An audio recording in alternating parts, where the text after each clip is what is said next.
Para hoy iba a hablar de la entrada de Jesús a Jerusalén, pero resulta que estando en el pasaje, estaba en Mateo, y eso está en Mateo 21, y viendo, ¿verdad? Me fui al capítulo 19 y me encontré ahí historias que creo que también nos pueden servir mucho, y al final vamos a regresar a Mateo 21, pero quisiera hoy que me acompañe en un viaje en el tiempo, porque estamos en una semana importante para los que tenemos fe en Dios y creemos en Dios, que es cuando Jesús muere, sus últimos días en la tierra, y hay acontecimientos que pasan ahí. Pero antes de todo esto, que lo marca la entrada triunfal a Jerusalén de Jesús, pasaron cosas que no quisiera dejar desapercibidas. Y es que cuando hablamos de Jesús, hablamos no de cualquier persona. Jesús es el Verbo hecho carne. Jesús es el Salvador. Es el único mediador entre Dios y los hombres. Él es el camino, es la verdad, es la vida. Así que cada vez que hablamos de Jesús, cada vez que nos referimos a Jesús, debemos de hacerlo con respeto. Porque Él no es cualquier maestro, no es uno más. Él es nuestro Salvador, y en la historia es la persona más importante. Por eso muchos acontecimientos se cuentan como antes o después de Cristo. Y quiero ir a Filipenses 2, del 5 al 8. No lo vamos a proyectar, yo lo voy a leer. Y dice así: haya pues en vosotros este sentir que también hubo en Cristo Jesús, el cual, siendo en forma de Dios, no estimó ser igual a Dios como cosa a que aferrarse, sino que se despojó a sí mismo, tomando forma de siervo, hecho semejante a los hombres, y estando en la condición de hombre, se humilló a sí mismo, haciéndose obediente hasta la muerte, y muerte de cruz. Bien, como les dije, íbamos a ir a Mateo 21, pero vamos a estar en Mateo 20, y voy a empezar a contarles qué nos encontramos en el capítulo 20. Es una parábola que se llama la parábola de los trabajadores del viñedo. ¿La han escuchado? Sí, se las cuento rápidamente. Un hombre iba pasando, se encuentra unas personas temprano en la mañana, la Biblia cita que era a las 9 más o menos, y él ocupaba que trabajaran para él. Entonces les dice: bueno, ¿necesitan trabajo? Sí. ¿Se van conmigo a trabajar? Sí. ¿Van a trabajar la jornada completa? Sí. ¿Se les va a pagar esto? Sí. Vámonos, se los lleva. Pasa el día y ese hombre se encuentra a otras personas, pero ya más tarde, 5 de la tarde, faltaba una hora para que terminara la jornada. ¿Y ustedes qué están haciendo aquí? No, es que hoy nadie nos contrató. ¿Quieren trabajar para mí? Sí. Bueno, vámonos, se los lleva. Y ellos trabajan la última hora de la jornada. La última hora de la jornada. Entonces, es interesante porque tocaba la hora de pagar. ¿A quién le gusta que le paguen? Sí. El que levantó las dos manos ahí. Claro, yo creo que a todos nos gusta, ¿verdad? Entonces, ya viene el capataz y lo llaman. Bueno, muchachos, vengan, vamos a pagar. Entonces llegan, pero vamos a pagarles primero a los que llegaron de último. Ok, ¿verdad? Y llegan los que a las 5 de la tarde, ¿verdad? Tal vez les dio tiempo nada más de acomodarse y hacer algo ahí, no sabemos. Pero les pagan, y les pagan lo mismo que les habían pagado a los de las 9 de la mañana. Entonces los de las 9 empiezan: vea, estos trabajaron una hora y les están pagando lo mismo que nosotros, que entramos desde las 9 en este sol, nos hemos esforzado tanto. ¿Cuánto nos irán a pagar a nosotros? Se están frotando las manos. Y cuando llegan y les toca: toma, aquí está lo suyo, lo mismo. ¿Cómo? Y lo vamos a ver en Mateo 20, del 11 al 16.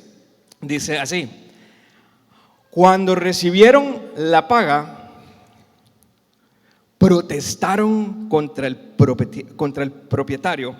Aquellos que trabajaron solo una hora, sin embargo, se les ha pagado lo mismo que a nosotros, que trabajamos todo el día bajo el intenso calor.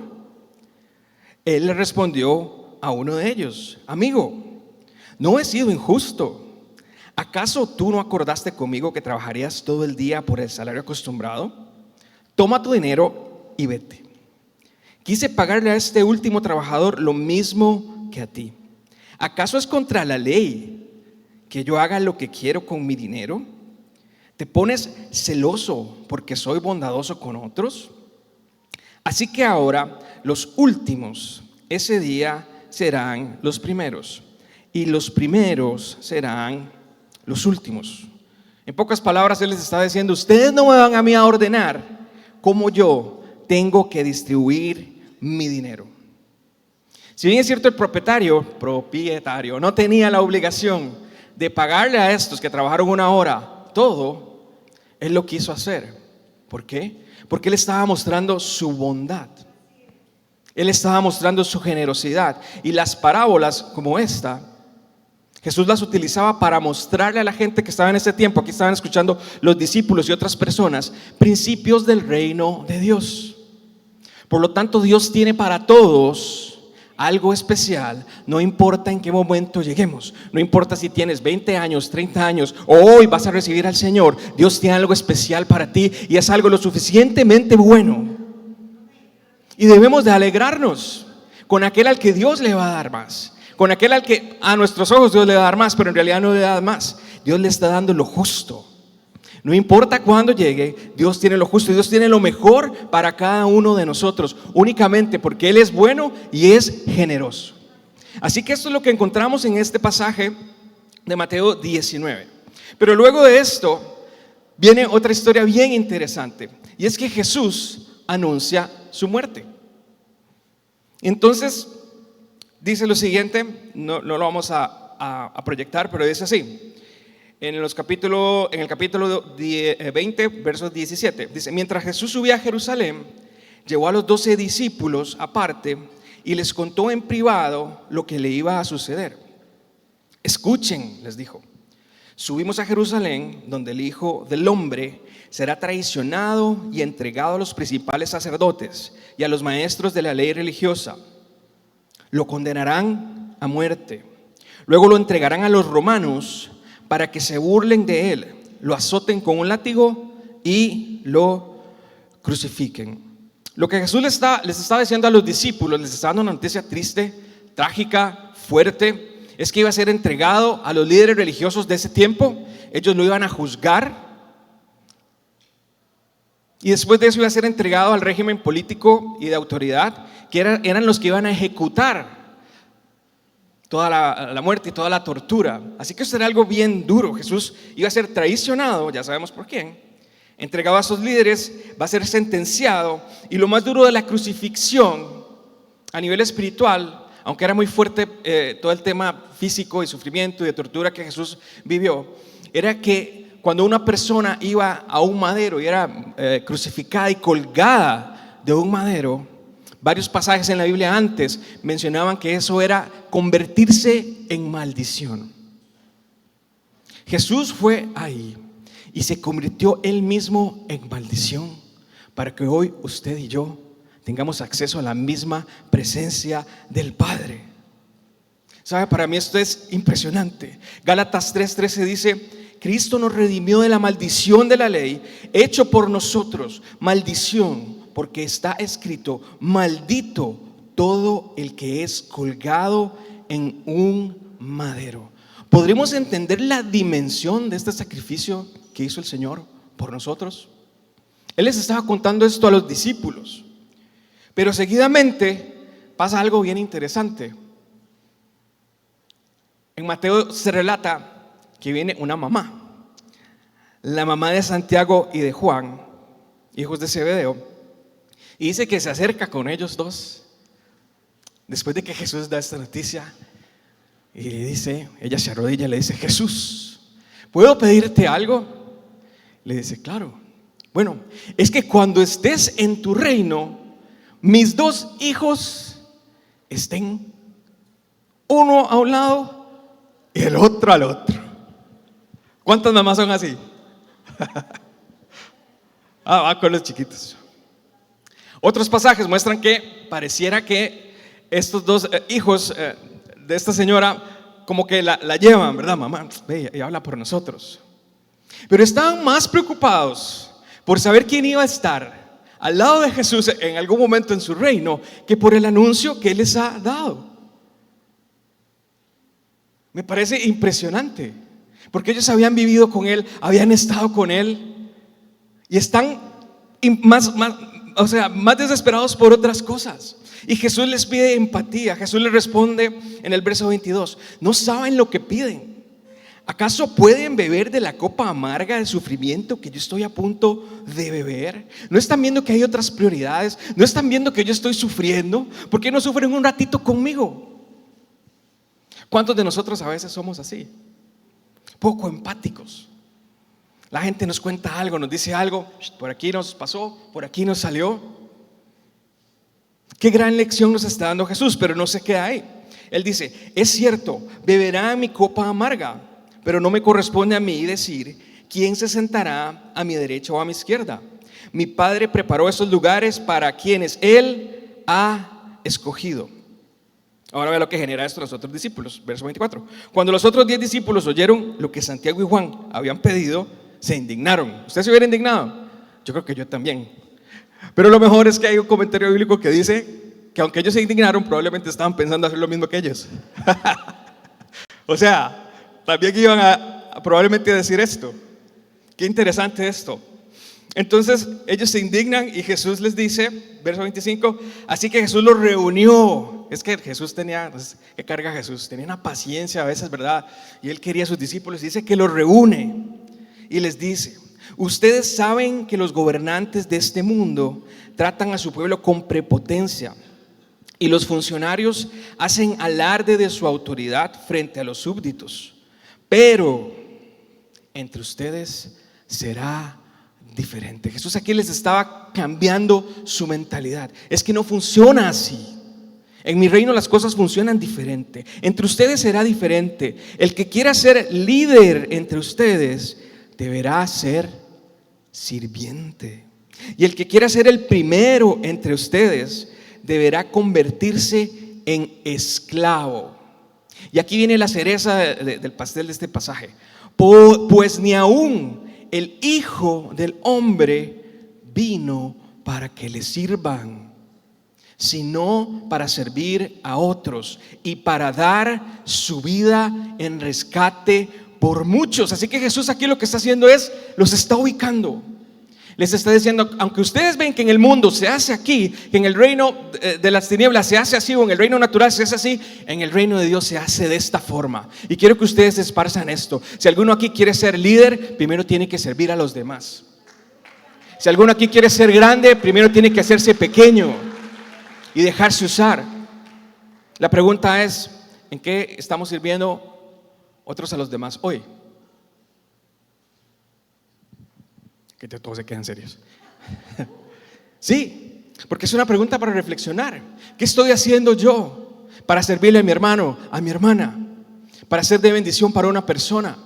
Somos una familia espiritual y nuestro liderazgo no se basa simplemente en autoridad, se basa en servicio.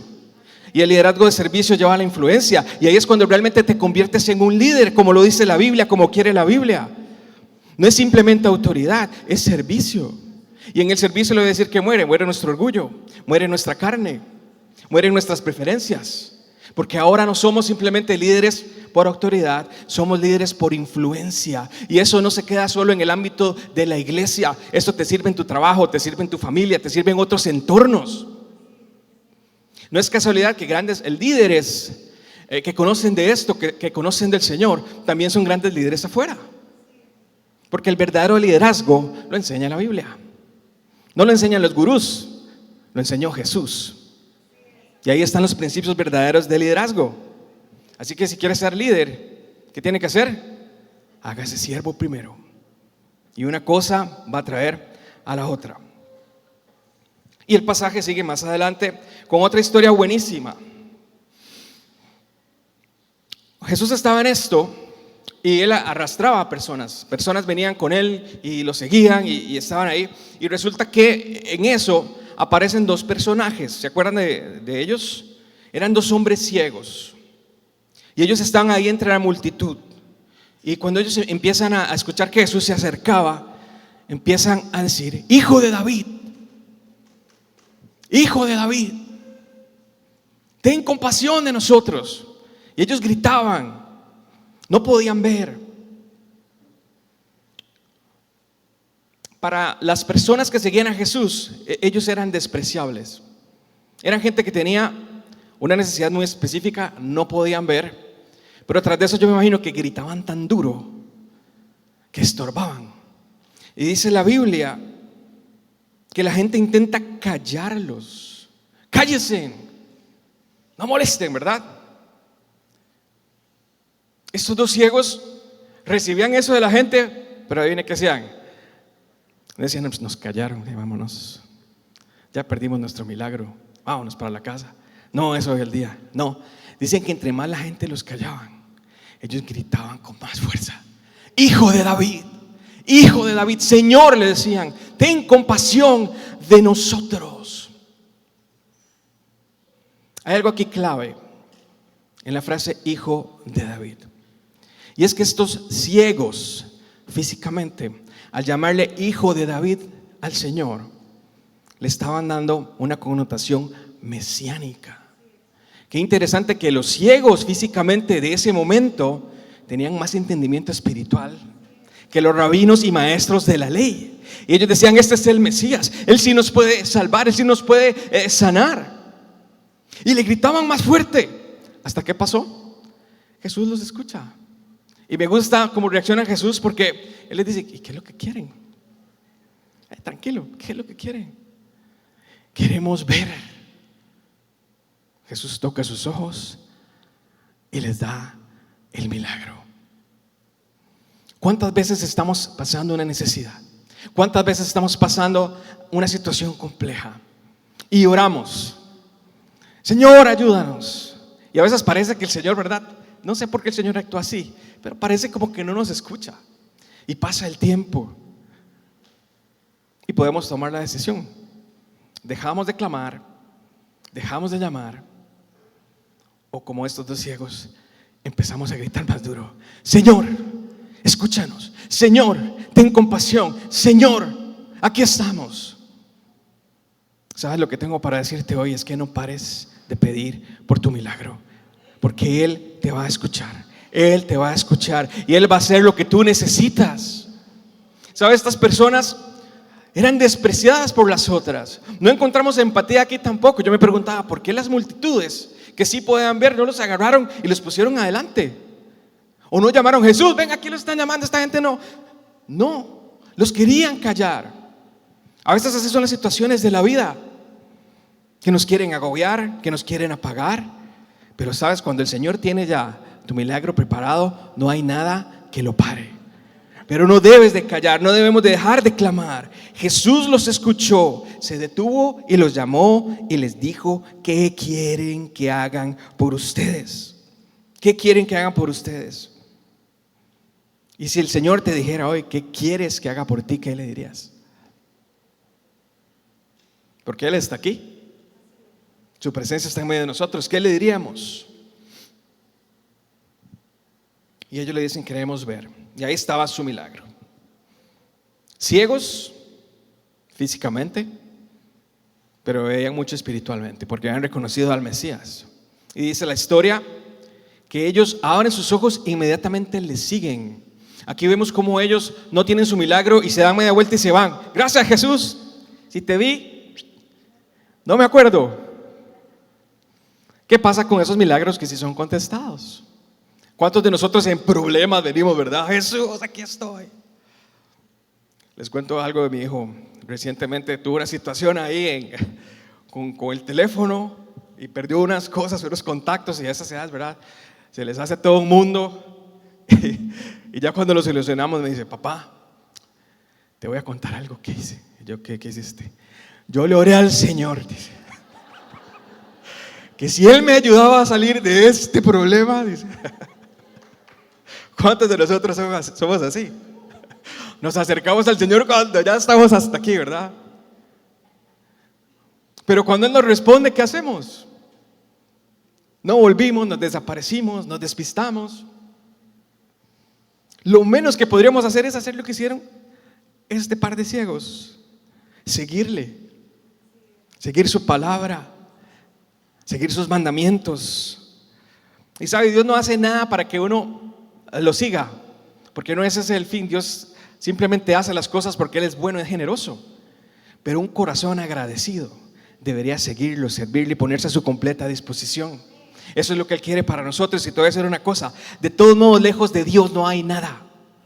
Lejos de Dios no encontrarás nada, nada, nada, porque nuestro lugar es estando cerca de Él. Para el hombre en el mundo no hay nada. Nada, su diseño para nosotros es que estemos cerca de Él. Por eso es que el sacrificio que hizo Jesús es tan importante. En Dios estamos completos y tenemos todo lo que necesitamos. Bueno, pasamos rápido por estas historias, así que sí. Vamos a ir a Mateo 21. Y ahora sí vamos a ver cuando el Señor entra. Mateo 21 del 1 al 11. Qué lindas historias, ¿verdad? A mí me llegaron mucho. Bueno, todo esto pasó antes de esto que vamos a leer ahora. Dice Mateo 21 del 1 al 11. Cuando se acercaban a Jerusalén y llegaron a Betfagé, que Betfagé significa lugar donde crecen higueros, casa de higueras. Llegaron a Betfagé, al monte de los olivos. Jesús envió a 2 de sus discípulos y les dijo: vayan a la aldea que tienen ante ustedes. Allí encontrarán una burra atada junto con un burrito. Desátenla y tráiganmelos. Si alguien les dice algo, respóndanle: el Señor los necesita, luego los devolverá. Esto sucedió para que se cumpliera lo dicho por el profeta. La vamos a leer más adelante. Esto fue el profeta Zacarías. Ya casi la vamos a leer. Digan a la hija de Sión: tu rey viene a ti, manso y sentado sobre una burra, sobre un burrito, hijo de animal de carga. Los discípulos fueron e hicieron tal y como Jesús les mandó. Trajeron la burra y el burrito y pusieron sobre él sus mantos y se sentó encima. La multitud, que era muy numerosa, tendía sus manos en el camino, y otros cortaban ramas de los árboles y las tendían en el camino. Tanto que iban delante como los que iban detrás lo aclamaron y decían: Hosana al Hijo de David, bendito el que viene en el nombre del Señor, Hosana en las alturas. Cuando Jesús entró en Jerusalén, todos en esa ciudad se conmocionaron y decían: ¿quién es este? La multitud decía: este es Jesús, el profeta de Nazaret de Galilea. Y Hosana significa salva ahora. Ahora vean qué interesante. Jesús viene entrando como el rey. Pero ¿cuáles son las características de este rey? Bueno, los reyes en aquellos tiempos tenían varios animales. Pero cuando un rey quería entrar de forma humilde, pacífica, transmitir una imagen, ¿verdad? Como no vengo aquí en son de guerra, de pelea, lo que hacía era que usaba un burro. Así que habían burros reales. Por eso es que Jesús pide estratégicamente entrar montado en un burro. ¿Por qué? Porque el pueblo en ese tiempo pensaba que el Mesías iba a venir como un soldado ahí de guerra, volando a espada, ¿verdad? Entrando tal vez en un caballo todo potente y guerrero y todo. Pero ese no era el plan de Jesús. Jesús venía con otra actitud totalmente. Él venía acá montado en su burro, el Dios hecho hombre, mostrando la máxima humildad, diciendo: yo vengo en una actitud conciliadora, pacífica, porque quiero traer paz entre ustedes y Dios. Así que Él no llega haciendo grandes alardes, llega tranquilo. Y en Zacarías 9:9 encontramos la profecía y dice: alégrate, oh pueblo de Sión, grita de triunfo, oh pueblo de Jerusalén. Mira, tu rey viene hacia ti, es justo y victorioso, pero es humilde, montado en un burro, montado en la cría de una burra. ¿Por qué se ríen? La gente lo recibe y tira ramas y dicen: salva ahora, Hosana. Ellos pensaban que Él los venía a liberar políticamente, pero no era ese el plan. Jesús quería traer restauración y quería traer sí libertad, pero de la esclavitud espiritual que habían tenido las generaciones por tantos años. Jesús venía a quitar lo que separaba al mundo de Dios, que era su pecado. ¿Sabe? Antiguamente los sacerdotes hacían sacrificios continuamente, todos los días, y el que quería ser limpio de pecados tenía que ir con su animal, tenían que llevarlo, tenían que matarlo, tenían que desangrarlo, tenían que descuartizarlo, tenían que hacer he estado leyendo este año, escuchando todo el Antiguo Testamento, y era un asunto bien complejo. Para los sacerdotes era cansado también estar en eso. La gente traía los animales, había que, imagínense, el cuadro era espantoso, matarlos, porque para que los pecados fueran redimidos debía de ser sangre por medio de un animal justo que no tuviera pecado. Y era el mejor de los corderos, la mejor de las palomas, el que no tenía animales, lo mejor de sus cosechas. Ese era el sistema que estaba establecido para que Dios pudiera limpiar los pecados. Pero Dios se cansa de esto también. Era cansado para todo el mundo, porque eran escenas feas también. Pero iba a venir un solo sacrificio. Dios dijo, ya no más sacrificios. Va a haber uno solo que va a ir a la cruz. Va a ser maldito por ustedes. Y a través de él voy a traer mi redención y mi salvación a toda la humanidad.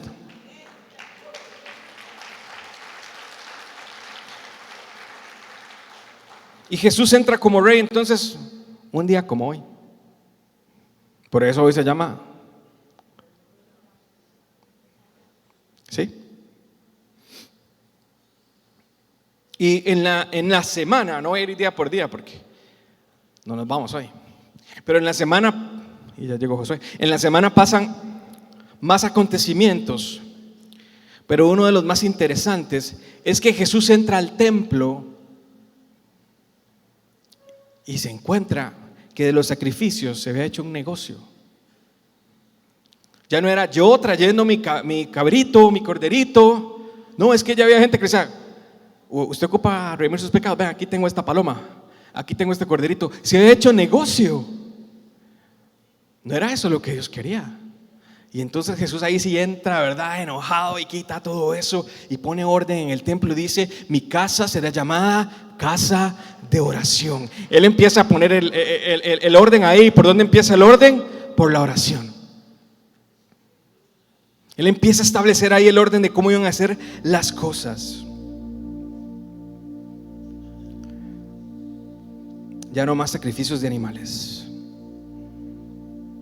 Él mismo era el sacrificio. Más adelante celebra la Pascua con sus discípulos. Se establece la cena del Señor. Y se vendrían momentos complicados para Jesús. De traición, de humillación, maltrato físico.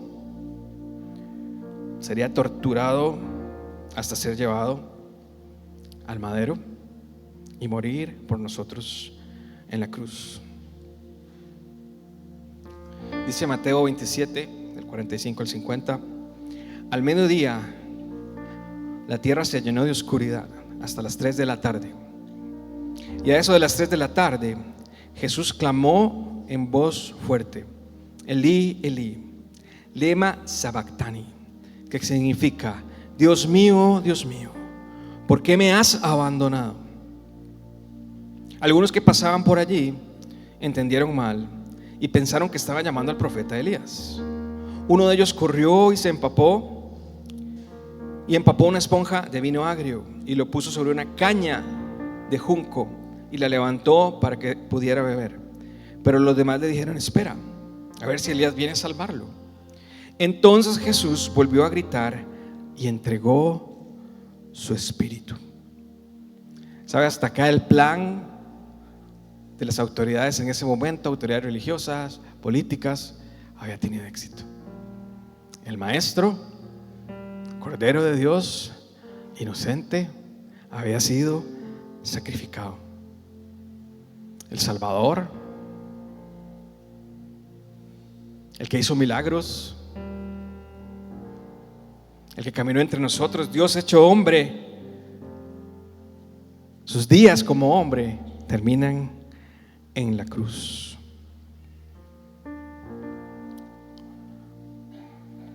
Ahí vemos reflejado el precio de nuestro pecado, pero también la profundidad del amor de Dios. Cuánto nos ama el Señor. Cuánto nos ama el Señor. Así que sí, el día de su muerte llegó, pero como en las películas. ¿Han visto el fin de las películas? Termina la historia así y no se queda. Continuará. Nosotros sabemos que ahí no termina. Ahí no termina. Fuego de resurrección el otro domingo. Mateo 20, 17 y 19. Vamos a leerlo otra vez, porque es cuando Jesús otra vez está anunciando su muerte. Dice: mientras Jesús subía a Jerusalén. Es que este pasaje lo leímos incompleto al propósito. Tal vez ustedes no lo notaron, pero dice: mientras Jesús subía a Jerusalén, llevó a los 12 discípulos aparte y les contó en privado lo que iba a suceder. Escuchen, les dijo: subimos a Jerusalén, donde el Hijo del Hombre será traicionado y entregado a los principales sacerdotes y a los maestros de la ley religiosa, y lo condenarán a muerte. Luego lo entregarán a los romanos para que se burlen de él, lo azoten con un látigo y lo crucifiquen. Habíamos leído hasta ahí, pero ahí no termina el versículo. Jesús mismo dice: pero al tercer día, pero al tercer día, pero al tercer día se levantará de los muertos. Qué maravilla de pasaje.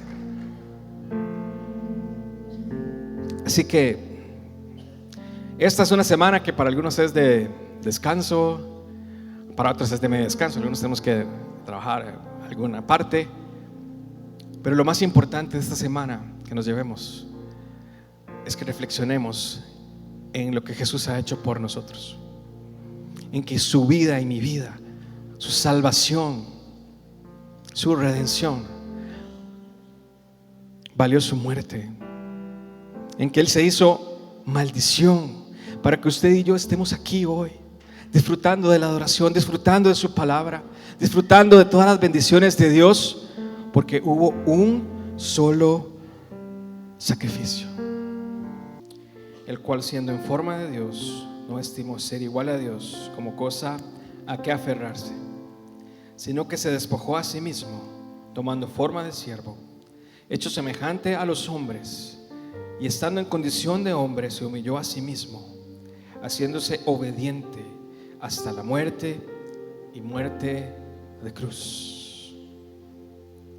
Por lo cual Dios también le exaltó hasta lo sumo y le dio un nombre que es sobre todo nombre, para que en el nombre de Jesús se doble toda rodilla de los que están en los cielos, en la tierra y debajo de la tierra, y toda lengua confiese que Jesucristo es el Señor, para gloria de Dios Padre.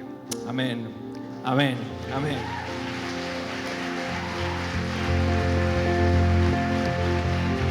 Gracias te damos, Señor, por este tiempo que hemos sido edificados en tu palabra. Gracias porque tú eres un Dios fiel, un Dios que nos ama. Gracias por este sacrificio que hiciste en la cruz del Calvario. Ponemos esta semana en tus manos para que nos bendigas. Bendice a tu iglesia, Señor. Abre puertas, oportunidades, que podamos reflexionar en tu sacrificio, honrar tu sacrificio. Queremos caminar junto a ti, Señor. Bendícenos en todo. Gracias por este tiempo.